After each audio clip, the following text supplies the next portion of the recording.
যত বড় কঠিন রোগ হোক না কেন, যদি এই ছোট্ট দোয়াটা 7 বার পাঠ করতে পারেন, আল্লাহ পাক অবশ্যই তাকে পরিপূর্ণ সুস্থ করবে।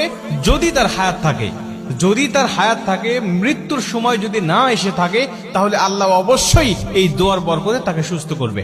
নবীজি সাল্লাল্লাহু আলাইহি ওয়াসাল্লাম নিজে যখন কোনো অসুস্থ ব্যক্তির খবর পেতেন, তিনি ছুটে চলে যেতেন এবং এই দোয়াটা পাঠ করতেন। তিরমিজি শরীফের বর্ণনায় আসছে, আব্দুল্লাহ ইবনে আব্বাস রাদিয়াল্লাহু তাআলা আনহু হাদিসটা বর্ণনা করেছেন।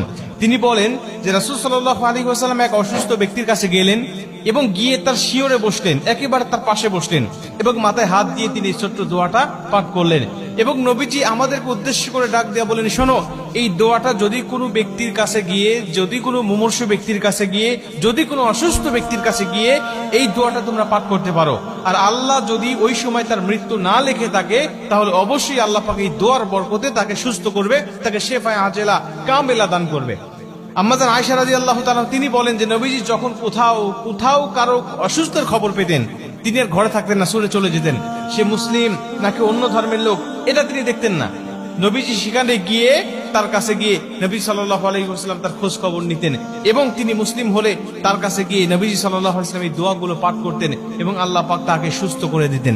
এই দোয়াটা পাঠ করার বরকতে আল্লাহ পাক তাকে সুস্থ করে দিতেন। দোয়াটি হলো ছোট্ট দোয়া, আসআলুল্লাহাল আযীম রব্বাল আরশিল আযীম আইয়াশফিয়াক। এই ছোট্ট দোয়া, আসআলুল্লাহাল আযীম রব্বাল আরশিল আযীম আইয়াশফিয়াক, এই ছোট্ট দোয়াটা আপনারা মুখস্থ করে নেবেন। প্রয়োজনে যারা ইউটিউবে ফেসবুকে দেখবেন, তারা আপনারা বারবার এটা শুনে অথবা নিজের টাইম লাইনে শেয়ার করে এটা বারবার শুনবেন এবং এটা মুখস্থ করে রাখবেন এবং অন্য মানুষগুলোকে শোনার সুযোগ করে দিবেন। এই ছোট্ট দোয়াটা আপনি যে কোনো মুমূর্ষু ব্যক্তির কাছে গিয়ে আপনি দোয়াটা পাঠ করবেন।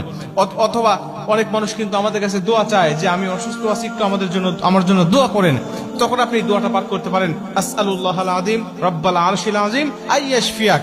এই ছোট্ট দোয়ার বরকতে আল্লাহ তাকেও সুস্থ করবে এবং আপনি যে রোগীর খোঁজ খবর নিতে গেলেন, এর বিনিময়ে আল্লাহ পাক আপনার জন্য কিছু ফেরেশতায় নিযুক্ত করে দিবে, শুধু আপনার মাগফিরাত কামনা করার জন্য।